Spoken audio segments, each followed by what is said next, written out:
Obrigado pelo privilégio de cumprir Tua palavra. Nos perdoe muitas vezes por nos faltar gratidão, porque temos desfrutado do tudo que Tu nos tens dado e muitas vezes não temos dado nada em gratidão pelo tudo que temos recebido, porque tudo que temos nada é produto do nosso esforço, tudo que temos é produto da Tua graça, da Tua misericórdia e do Teu grande amor. Senhor, esses valores são Teus, repouse sobre eles a Tua bênção, Senhor, e repouse sobre aqueles que com alegria cumprem as ordenanças da Tua palavra. Pai, que o emprego desses valores seja visando o Teu reino, porque, Pai, não há outra finalidade da nossa existência nessa terra, a não ser propagar o Teu reino. Recebe, pois, dá-nos sabedoria, Senhor, dá-nos entendimento, ilumina os olhos do nosso entendimento para compreendermos o valor deste momento. E assim, Senhor, que a Tua abundante graça repouse sobre todos nós, e até sobre aqueles que não tiveram condições de cumprir a Tua ordenança, mas eu creio que Tu tens poder de abrir portas onde não existe possibilidade, e assim abençoar aqueles que têm desejo, muitas vezes sem condições, mas têm desejo de cumprir esta ordenança. Em nome de Jesus, eu oro agradecido. Amém. Podemos assentar. Eu vou pedir uma gentileza. Venham aqui para frente, irmãos. Não tem razão para sentarmos tão distantes. Não há justificativa para isso. Então venham aqui pertinho, venham para cá, por favor.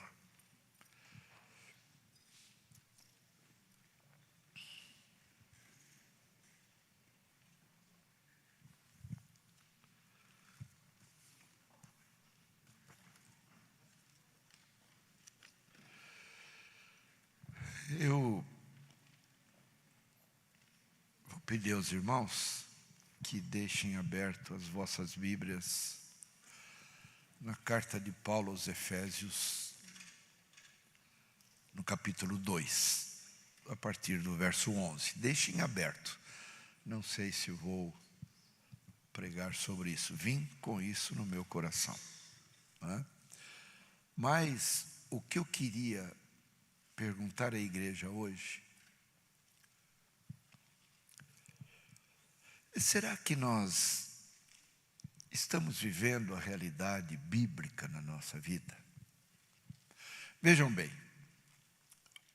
a palavra diz que nós temos que servir, adorar, louvar o Senhor em espírito e em verdade. Isso quer dizer, eu não posso mentir enquanto eu louvo. Eu não posso.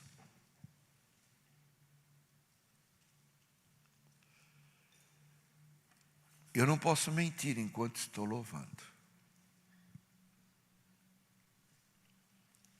Porque senão não estou cumprindo o que a palavra ordena. Querem ver uma coisa? No hino anterior ao último que nós louvamos, lá diz assim: como espero o dia em que verei a face do meu amado, e que será completa a minha alegria. Quem quer morrer aqui?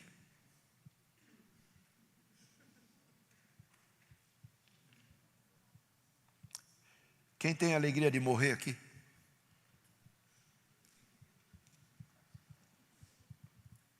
Ninguém? Então você não anseia ver o dia. Não é verdade?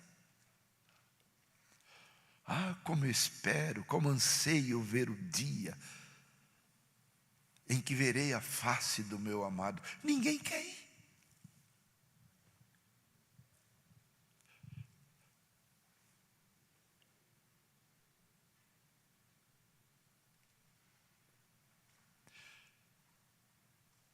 Paulo disse assim: melhor é estar com Cristo. Quem crê nisso? E por que você não quer ir?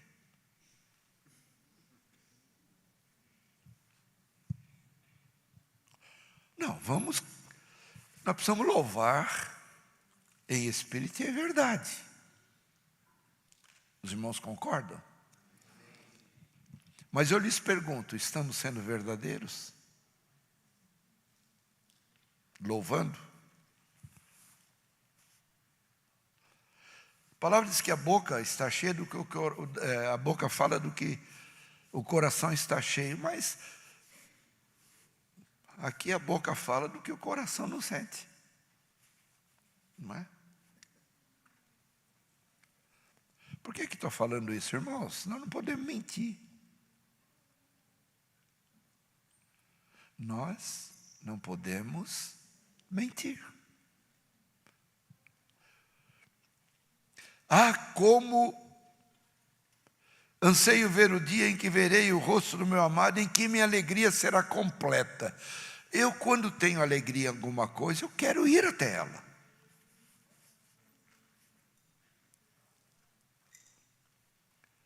Vamos refletir nisso?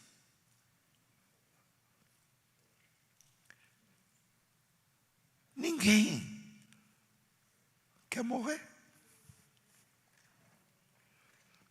Por exemplo, você quando está enfermo, o que você pede? E por que você pede para ser curado? Porque você não quer ir. Se você tivesse desejo de ir, você diria, por favor, ninguém ore por mim. Verdade? Eu estou falando para mim.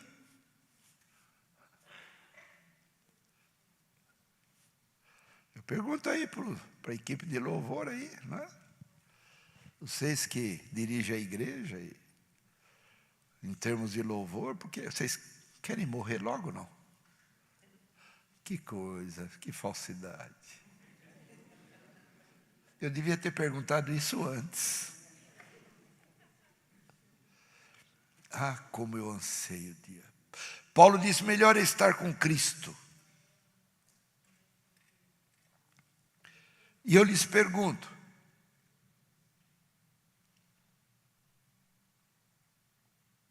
por que é melhor?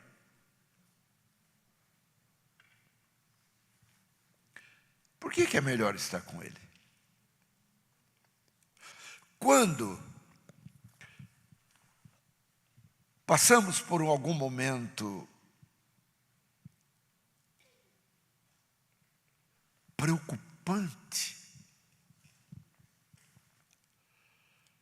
você começa a avaliar a tua vida nesta terra, em que você diz assim, mas logo agora que eu estou ficando bem, poxa, Deus tem me abençoado tanto aqui enquanto eu estou vivo, por que eu quero partir? Não, eu estar vivo e sendo abençoado é bênção de Deus. Mas por que eu não quero ir? Irmãos, eu estou perguntando, quero que vocês me ajudem a compreender.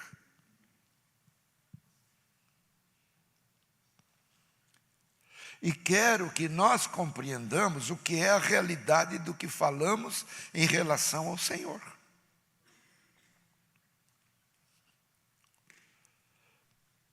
O que nos aguarda depois da morte? O que nos espera? Respondam para mim. E por que não vamos? Queremos ficar nesse mundo de sofrimento.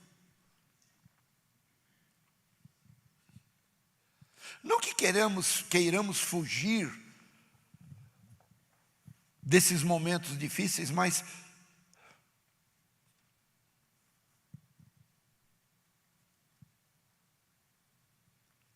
Por quê? Por que eu não faço tudo para completar a minha alegria?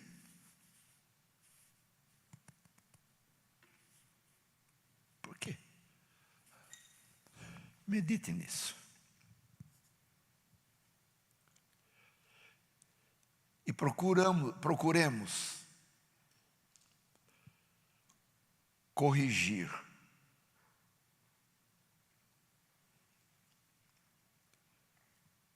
as nossas mentiras.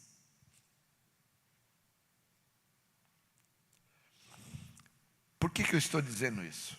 Vamos explicar. Se eu estou mentindo, Deus recebe o meu louvor? Então eu estou perdendo tempo. Não em louvar. Estou perdendo tempo em cantar. Porque há diferença entre quem canta e quem louva. Moisés, quando sobe o monte para receber as tábuas,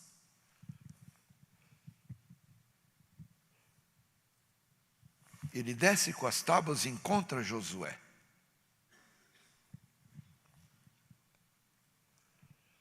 E quando eles estão descendo, Moisés diz assim: eu ouço a voz dos que cantam. Não está dizendo, eu ouço a voz dos que louvam.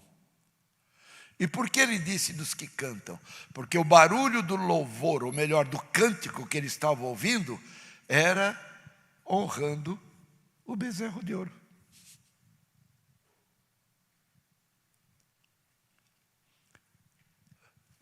Veja a seriedade disso.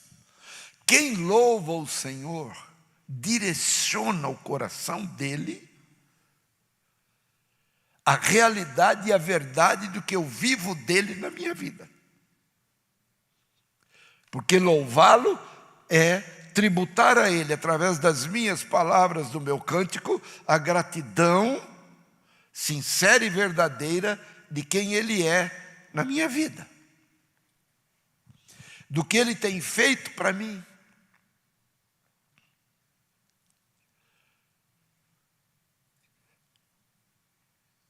E agora eu vou piorar um pouco a situação. A palavra diz que, quando numa conversa que o Senhor estava ali com os fariseus, ele vira para eles e diz assim: vós tendes por pai ao diabo, porque o diabo mente desde o princípio.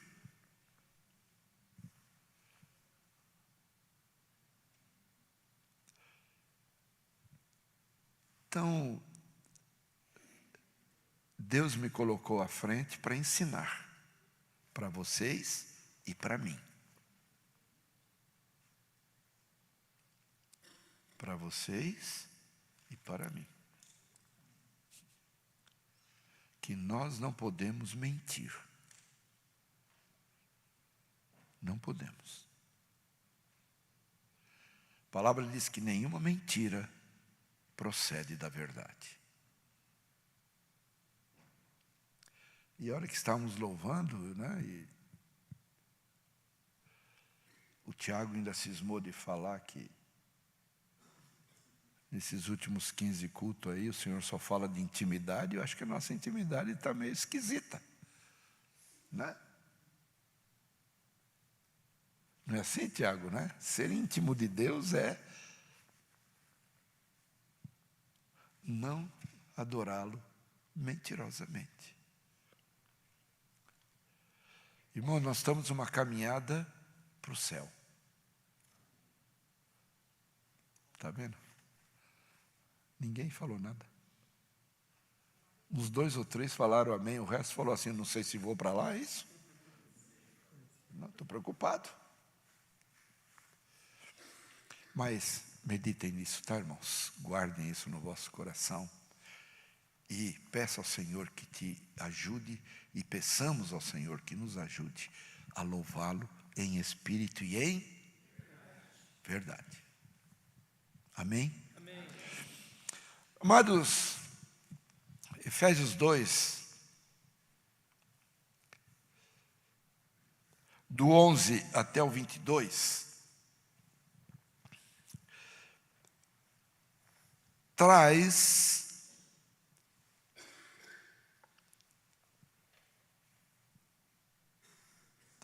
duas coisas importantes. Não vou dizer e peço perdão ao Senhor de ter dito coisas. Nos traz dois direcionamentos importantíssimos na nossa vida. Primeiro deles, eu tenho que saber para que serve a cruz. Qual é a finalidade da cruz?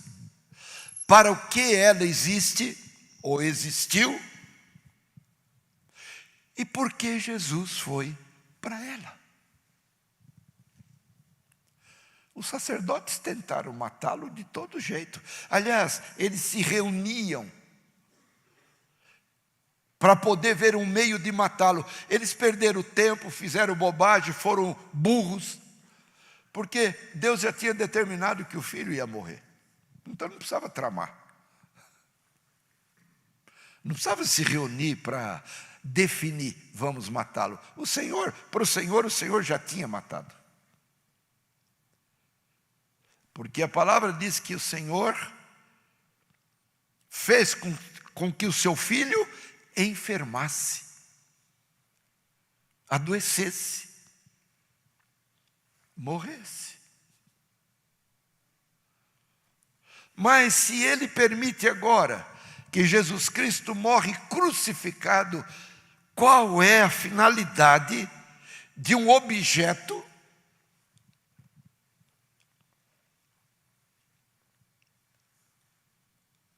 que diz que era o lugar para malditos? Por que levar Jesus para aquele lugar? Porque quando eu pergunto a vocês e pergunto a mim, qual a finalidade da cruz? Eu já sei a resposta. Foi para me salvar. Não é isso? Mas Efésios diz que tem mais algumas coisas aí. E ele diz: portanto, lembrai-vos de que vós no outro tempo erais gentios na carne e chamados incircuncisão pelos que se chamam circuncisão. Nós estamos tratando desse assunto no livro de Romanos.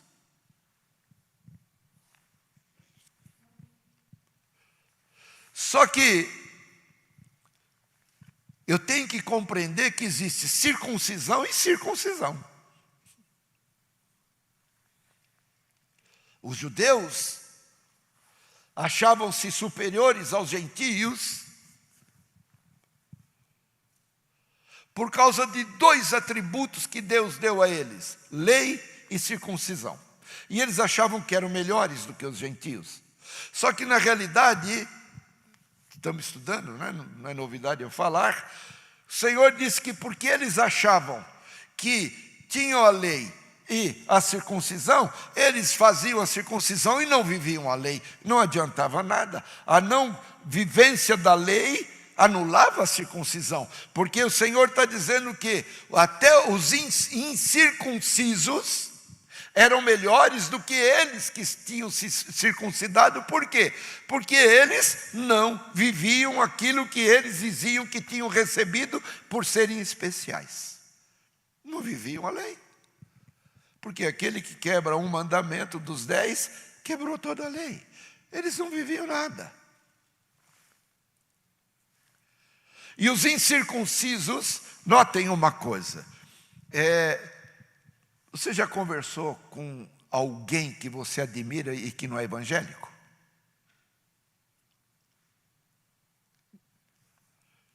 Não é? A gente acha que é só evangélico que é. Mas você já conversou com alguém que não é evangélico e você admira o caráter dele? Por quê? Porque Deus deu ao ser humano, obra criada por ele, algo que, independente da lei, tem um senso de caráter.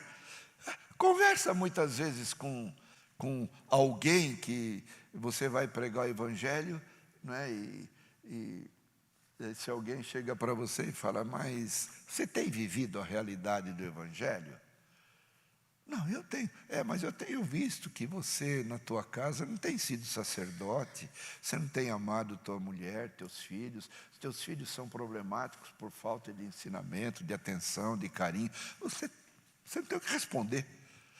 É melhor do que você. Por quê? Porque nasceu com um senso do que é caráter. Por quê? Que tem gente que não é convertida e é melhor do que servos de Deus, não roubam, são leais no que devem, não prejudicam ninguém, porque Deus colocou algo natural na vida deles. Só que a naturalidade do que Deus colocou não é suficiente para a salvação. A salvação é a necessidade de receber Cristo como meu Salvador. Eles não têm Cristo como Salvador, mas têm um caráter que muitos cristãos não têm. Meus irmãos, como tem crente caloteiro. Meu Deus do céu, Paulo fala isso. A ninguém devais coisa alguma, a não ser o amor. Mas tem gente que deve, além do amor, algumas coisas. E não se preocupa em pagar.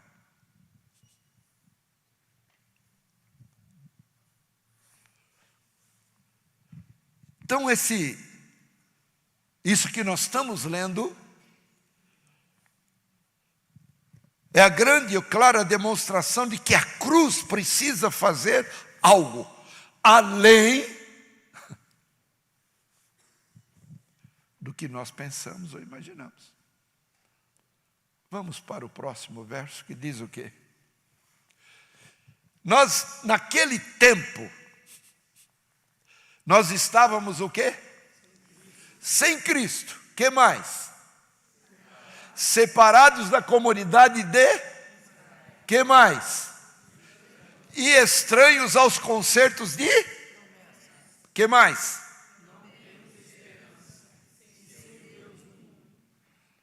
Nós não estávamos assim? Nós estávamos assim. Vamos para o seguinte? Vai. Mais, vírgula. O que quer dizer mais? Houve uma mudança.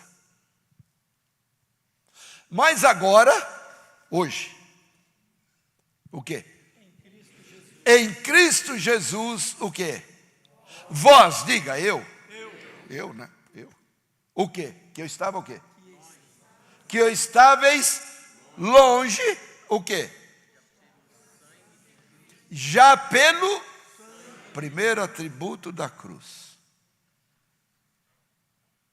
Pelo sangue nós chegamos perto. O que a cruz significa para mim, além da salvação? A cruz foi o instrumento de atração. Eu, quando olho para a cruz, eu sou atraído a alguma coisa. Para que eu sou atraído? Eu estou longe. Eu olho para a cruz, eu chego perto, porque nela aconteceu alguma coisa. Alguém derramou sangue.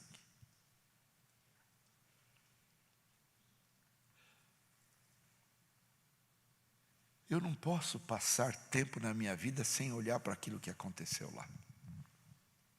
Não. Ela me atraiu.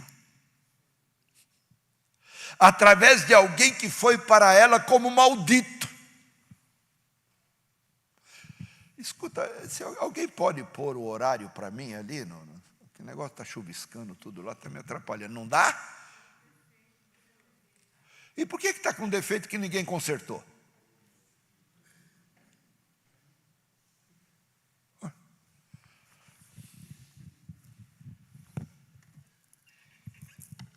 Irmãos, eu vou chacoalhar essa igreja, viu? As coisas aqui não estão bem, não. Quando ela me atrai, ela me faz chegar perto. Mas tem muitos que param aí. Lembra daquele moço que o Senhor perguntou para ele se ele conhecia alguns mandamentos? Lembram-se? E o moço respondeu: que ora? Desde a minha mocidade eu guardo isso, isso, isso e isso. O que Jesus falou para ele? Eu vejo que você não está longe. Está perto, mas não está longe. Mas está perto, mas está perto, não entrou. Tem muitos perto. Mas a cruz não somente atrai para perto. Através do sacrifício daquele que morreu nela, você precisa entrar. Eu vejo que você não está longe. Muito bem, vai e vende tudo o que você tem e dá aos pobres. O que aquele que não estava longe, estava perto, fez? Foi embora. E Jesus o amou. Mas ele foi embora. Vamos para frente. Porque ele é a nossa paz, o qual de ambos os povos fez um. Que mais? Derribando a parede de separação que estava no meio. Nessa passagem, qual é a parede de separação que está no meio? A lei. A lei. Ele está falando de judeu e gentio. Dois povos.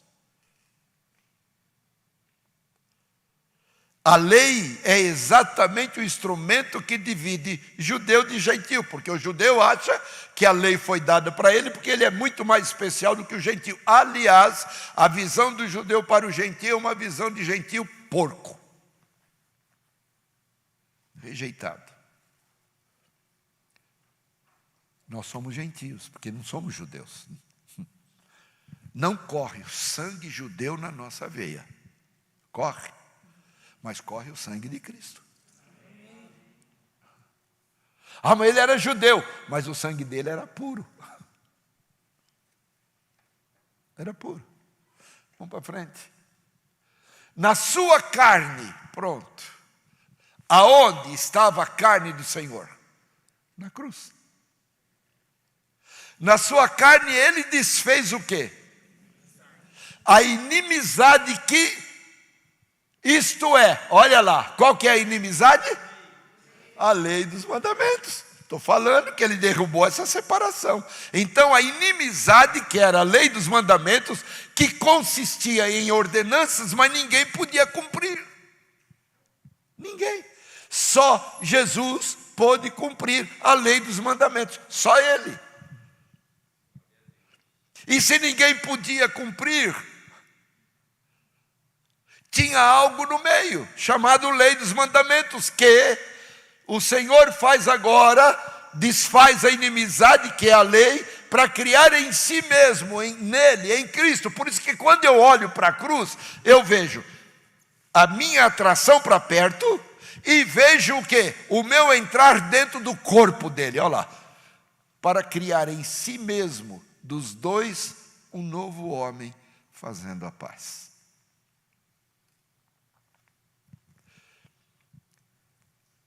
Eu vejo o livro de Romanos que poucos da igreja dão importância, como um livro de preparação dos dois povos que vão herdar a vida eterna, os dois.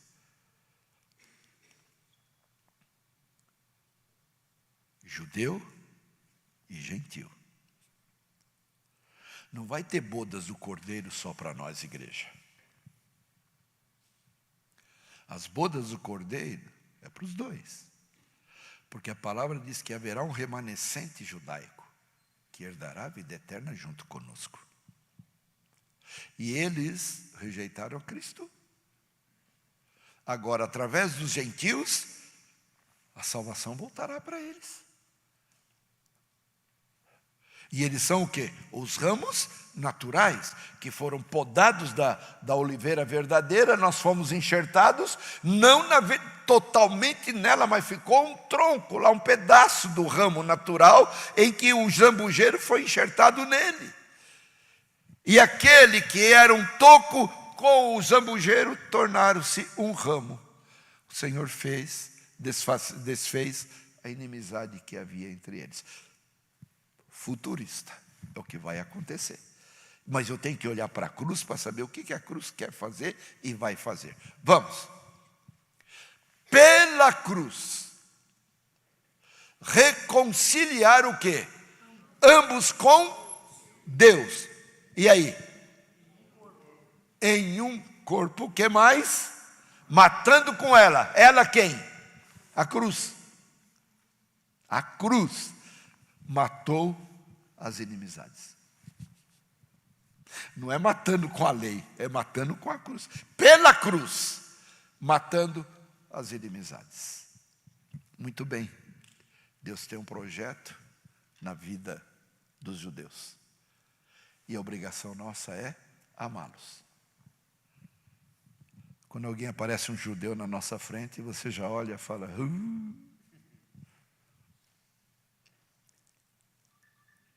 Mas é o nosso irmão para fazer parte das bodas. E outra coisa, Jesus era judeu. Pedro era judeu, Paulo judeu, Tiago judeu, João judeu. Só tinha judeu, gente. Todo mundo fala assim, eu quero sentar do lado do Pedro. Eu quero sentar do lado do João lá na vida eterna. É judeu, o que você não gosta dele aqui, vai querer sentar lá?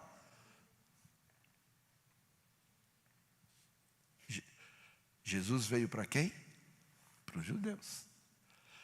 Eles o rejeitaram porque Deus tinha um plano em que os gentios fossem alcançados. Graças a Deus que os judeus rejeitaram ele, por isso que ele veio para nós. Então agradeça a Deus por eles terem também rejeitado, porque agora você fala, mas a rejeição deles não vai continuar, porque eu serei instrumento para que eles não sejam rejeitados. Eu vou falar de Cristo. Você vai para Israel e está cheio de judeu messiânico, já abraçaram o Cristo. Através de quem? Quando estivemos em Israel, que nós paramos no mar da Galileia, e que o dono do barco era judeu, e judeu messiânico, eles relatavam para nós a perseguição dos ortodoxos. Então, um guia judaico de uma outra turma disse assim que eles eram tão perseguidos que muitas vezes precisavam fazer cultos dentro do cemitério. Porque lá o judeu não entra. Então, hoje, o Evangelho já está abrindo os olhos deles, e a palavra diz em Isaías que eles vão depor as armas. Nós estamos vendo a guerra aí. Estão bombardeando, isso é carnificina, isso é isso, isso é aquilo.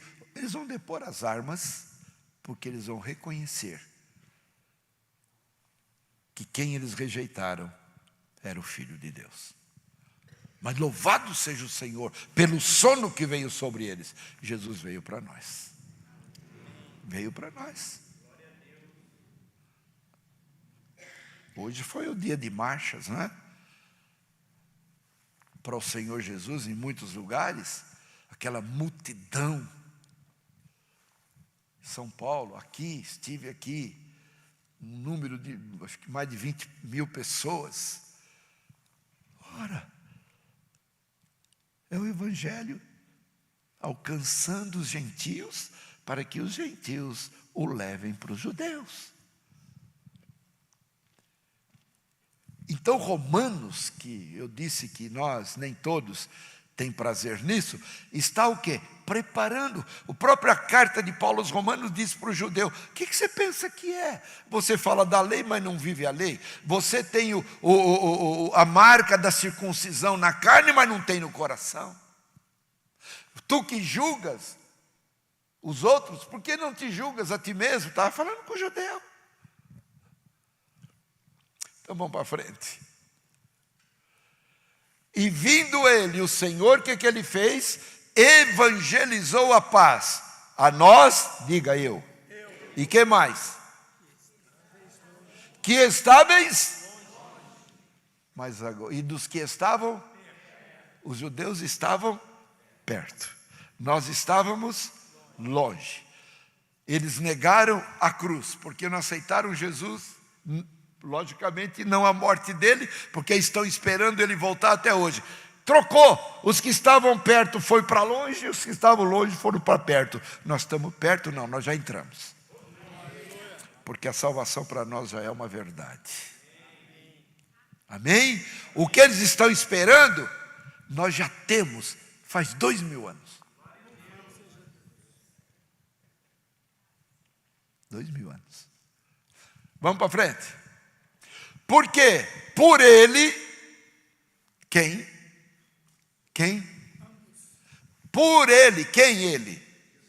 Jesus. Ambos os povos, ambos têm acesso ao mesmo Pai, ao mesmo Espírito. Então, judeu e gentil, por meio de Cristo, têm acesso a Deus. O que diz quando Jesus disse, Pai, tudo está consumado? O que aconteceu?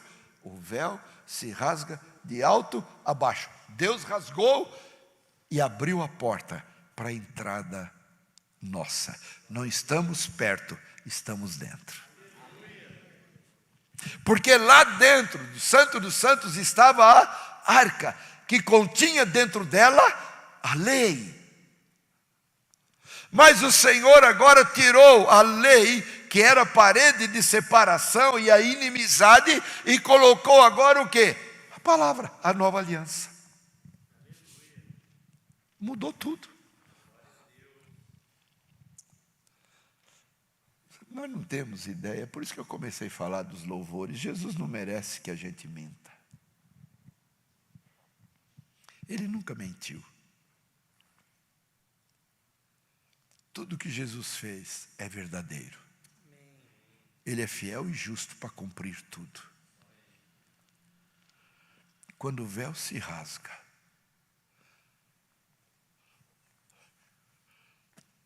a palavra tornou-se acessível a todos nós.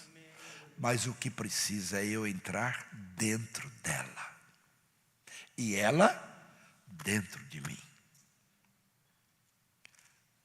Vamos para frente.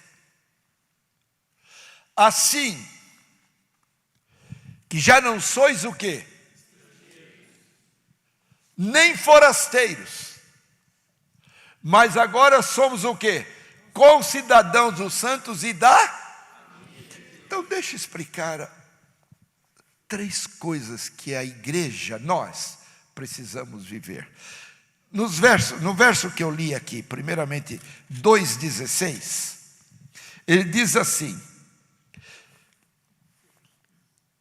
e pela cruz reconciliar ambos com Deus em um corpo. A finalidade da igreja, primeira finalidade dos gentios que agora estavam longe, vieram para perto e entraram, é exatamente agora criar, gerar um corpo, um só corpo. E o que isso quer dizer para nós? Volta o 16, está aí o 16. Pela cruz reconciliar ambos com Deus em um corpo. Esse corpo é formado do quê? De muitos membros.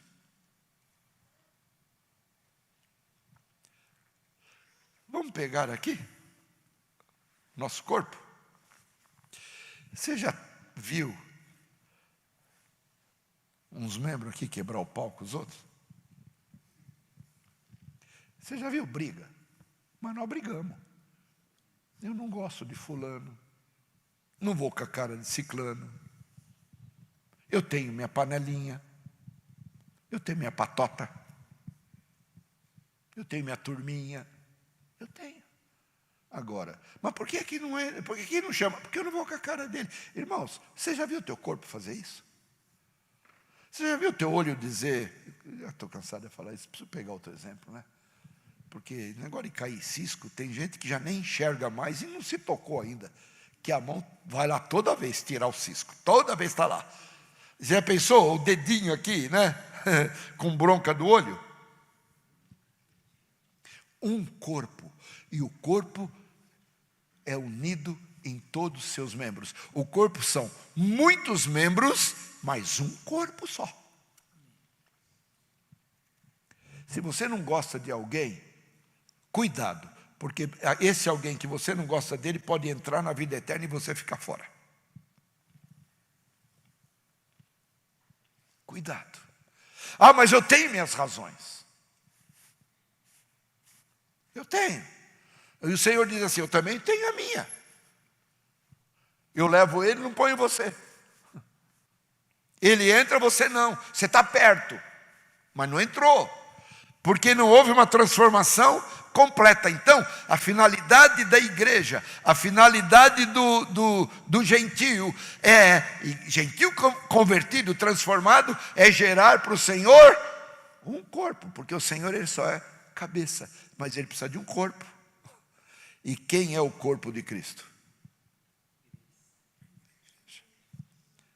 Agora, enquanto a igreja estiver com membros com bronca um do outro,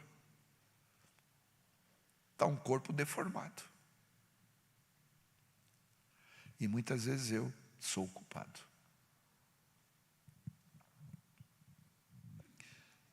Lembra daquele fariseu que dizia na oração, né, dentro do templo, né? Eu dou meu dízimo, jejuo 2 vezes por semana, eu dou meu dízimo, não sou como este publicano. E o publicano dizia, tem misericórdia de mim, Senhor. Aí a palavra pergunta, qual dos dois saiu justificado? O publicano. O que jejuava e dava o dízimo ficou fora, perto. Mas o que pediu misericórdia entrou. Pega o ladrão na cruz. Quanto mal ele não fez? Mas no último momento ele disse, Senhor, lembra-te de mim quando entrares no teu reino. Então a primeira coisa que a igreja tem que ter consciência é gerar para o Senhor um corpo, aonde todos os membros caminhem na mesma direção, falem a mesma língua, sintam a mesma coisa e se amam. E se amam. E agora então, no verso de número 19, que nós está aqui, está dizendo, já não sois estrangeiro, nem forasteiros, mas concidadão dos santos, e agora o que? É outra coisa que a igreja precisa gerar, uma família. Está certo que tem família que é um quebra-pau terrível. Não se dão. Mas o Senhor está dizendo, forme um corpo e uma família. Obrigação nossa. Vamos para frente. Edificado sobre o fundamento dos apóstolos, dos profetas, de que Jesus Cristo é a principal pedra de esquina. Tem que ter um fundamento. Agora, por que põe apóstolos e profetas? Da onde surgiu os profetas? Dos judeus. É o Velho Testamento. E da onde surgem os apóstolos? Dos judeus, mas alcançando os gentios. Profetas e apóstolos, quer dizer, tempo da lei e tempo da graça. O Senhor está fazendo uma coisa só. Vamos para frente, eu preciso correr para chegar no que eu... No qual todo edifício bem ajustado cresce para... Primeiro, corpo. Segundo, família. Terceiro, templo. É isso que nós temos que gerar. Edifício bem construído cresce para templo do Senhor. Por isso ele diz o quê? A igreja é o quê? A igreja é uma somatória de templos. A palavra não diz que nós somos o quê? Templo do Espírito Santo. Então a igreja é uma somatória de templos. É eu, você. O Espírito de Deus habita aí dentro. Amém. Você é um templo do Senhor. E esse templo, na somatória deles, forma o corpo e a família de Deus. Amém, aleluia. Então, irmãos, vamos meditar um pouquinho mais na palavra? Eu não sei quanto tempo nós vamos ter. Hoje, eu estava, não na marcha, porque não deu para ir, que eu rompi, sei lá se rompi, mas tive aí um edema na panturrilha, e não dava para andar, né? Então, estou fazendo aí tudo o que precisa fazer para ver se para de doer. E eu fui, né, já na parte da tarde, logo que eles iam chegar lá no parque da cidade, e lá eu estava com pastores, vários pastores, e conversando. Chegaram outros que são de longe, e eu fiquei muito feliz de ouvir eles comentando, conversando ao meu respeito. Então um dizia assim para o outro: olha, o dia que você notar que a tua igreja está descendo, leva o pastor. O dia que você achar que a tua igreja não está se santificando, leva o pastor. O dia que você está precisando da palavra, leva o pastor. Eu fico feliz porque eu não sou carismático. Hoje, a igreja é conhecida por causa do quê? Do pastor Wagner? Do homem não, mas da palavra. É isso que nós precisamos cultivar. Medita. Pergunta para o Senhor: Senhor, o fato de eu não gostar, de eu não ir com a cara, eu estou te agradando? Ninguém pergunta, porque sabe que o Senhor vai responder: não está me agradando. Nós já sabemos. Senhor, eu estou colaborando para ser, Senhor, alguém que vai unir a família, vai, Senhor, gerar o templo, vai, Senhor, fazer o melhor que pode. Vou, Senhor, ser um instrumento de alegria para o teu corpo, ou eu estou dividindo? Então, vamos meditar na palavra como ela é. E nós vamos chegar a uma conclusão. Qual? Estamos mal. Estamos mal, Pedrito Edson. Você pensa que você está bem, é? Deixa o Senhor falar com a Eliane. Viu, Eliane? Vê se o Senhor fala com você a respeito dele. Estamos mal. Estamos longe de uma realidade espiritual. Jesus está para voltar, gente. Quanto tempo nós temos de oportunidade para poder falar da palavra assim? Quanto tempo? Não temos. Medita nesta palavra todo o tempo da tua vida. Nós achamos que nós estamos tão bem que vamos entrar no céu do jeito que estamos. Não vamos entrar, não. Não vamos, não. Sabe por que não vamos? Porque muitas vezes as tuas atitudes diante dos homens, as minhas atitudes, levam os homens a te aplaudir e até te elogiar. Agora Deus olha para o teu coração. Nós seremos julgados. Guardem isso definitivamente. Seremos julgados por aquilo que pensamos. Por aquilo que sentimos. Seremos julgados pelas atitudes internas. O Senhor não vai me julgar, não vai me presentear, não vai me galardoar por aquilo que Ele vê fora. Ele vai tratar comigo por aquilo que Ele vê aqui dentro. Muitas vezes eu te abraço, mas não gosto de você. Mas eu tenho que abraçar. Senão vai dar na cara.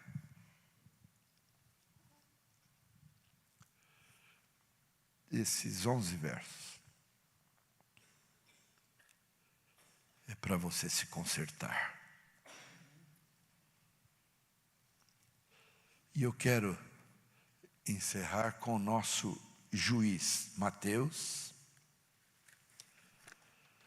Se vocês acharem, me ajude, por favor. Quer ver? Mateus, capítulo, deixa eu ver se é o 7.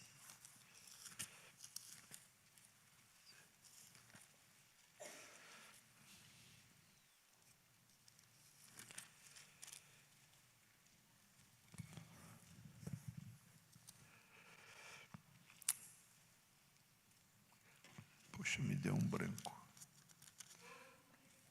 Hã? Falou a missionária. Vocês estão vendo? Nem sempre filho de peixinho, peixinho é. Filho de peixe, peixinho é. Mas tem me ajudado, viu, gente? Ela tem sido a minha... O meu esquecimento está agora na mente dela. Mateus 12, nós vamos 36 e 37. Põe aí, e nós vamos avaliar. Pronto. Vamos ficar em pé.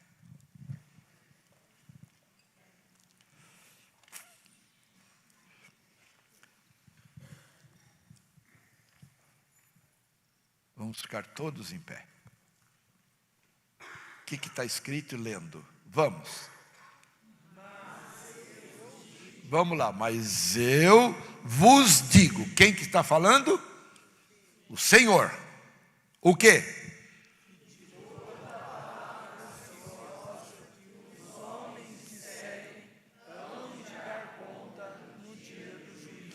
O duro é que Deus não julga a gente amanhã das bobagens que eu falei hoje. Rapaz, se eu não sair da tua frente, você me engole aí. Nossa. Ainda bem que eu saí dali, rapaz. Ele, pior que tubarão. Me livrei dessa. Todo homem vai dar conta do quê? Toda palavra o quê? Ociosa. O que é palavra ociosa? Hã? Ajuda, gente. Misericórdia.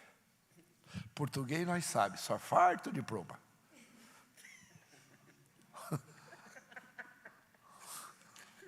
Duro. Ai, Senhor, tenha paciência comigo. O que é ociosa? É a palavra que você não precisa falar. Para quê? Não vai produzir. Ociosidade, o que é? O que não produz. Então, aprendeu mais, está vendo? Então aprenda mais ainda. Se você vai falar o que não edifica, cala a boca. Certo? Por quê? Porque se eu falo palavra ociosa, o que vai acontecer? O quê? Olha lá. Hão de dar conta ao Senhor no dia do... Não é amanhã. Deus podia nos corrigir amanhã das bobagens de hoje, mas vai deixar para o último dia.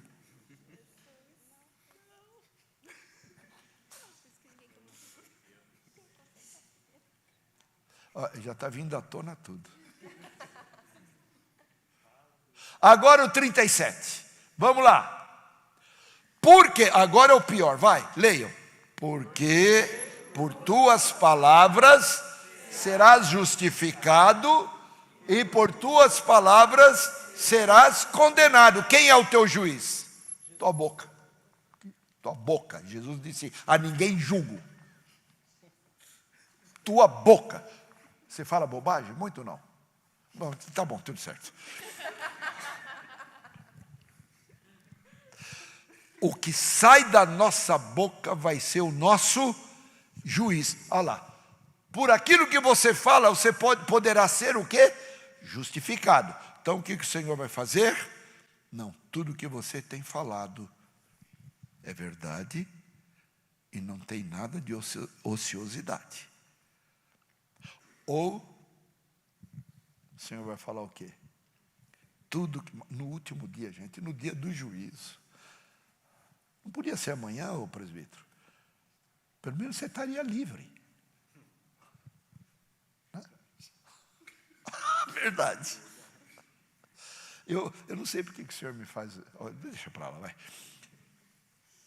Mas eu digo para os irmãos, não podia o Senhor chegar e pegar a mim e dizer assim, Wagner, ontem você falou isto, com ociosidade. Muda, não fale mais. Olha, você falou isto, foi essa palavra, foi essa frase, foi isso.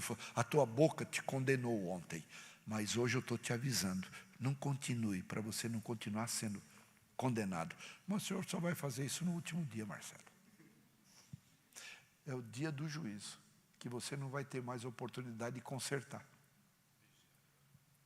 Não vai ter mais. O teu juízo, o meu juízo e o nosso juiz vai ser o que sair disto aqui. Da língua. Que é o quê? Um instrumento maligno. Porque não pode de uma fonte jorrar água doce e água salgada.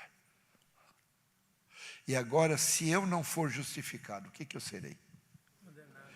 E se eu for condenado, para onde eu vou? A tua língua pode te pôr no céu, ou a tua língua te jogar no inferno. Domine logo a maldita.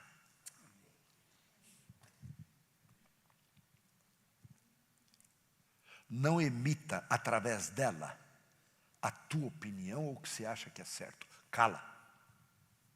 Não comente com ninguém o que você imaginou e vai usar a tua língua para o quê? Envenenar outro. Por quê? Tua língua vai te condenar. Jesus em João 12:48 diz, eu a ninguém julgo. Então ele não vai ser o nosso juiz. Agora, o que eu tenho falado, essa há de julgar no último dia. Tudo é no último dia. Não pense que você vai para a sepultura dizendo, bom, agora vai ser a ponte de transporte. Cuidado. Cuidado. Amém? Amém. Eu estou falando para vocês e para mim. Eu quero ir para o céu. Eu também. Então muda a língua. O Senhor é tão duro que Ele fala, se o teu olho te condena, o que você faz? E se a tua língua te condena, o que faz? Você já viu alguém que não tem língua falar? Não fala. Não tem língua. Mas pelo menos está livre. Doma essa fera. Porque é ela que vai te levar para cima ou para baixo. Então Jesus já fez tudo por nós. Amém, aleluia. Agora tem coisas que somos nós. Pai, eu quero te agradecer pela tua misericórdia, teu grande amor em nos ensinar a tua palavra. Leva-nos agora para os nossos lares, guardados debaixo da tua abundante graça. Senhor, que a nossa mente possa entender e transportar por nosso coração para guardar a tua palavra, os teus ensinamentos. Nos ajude.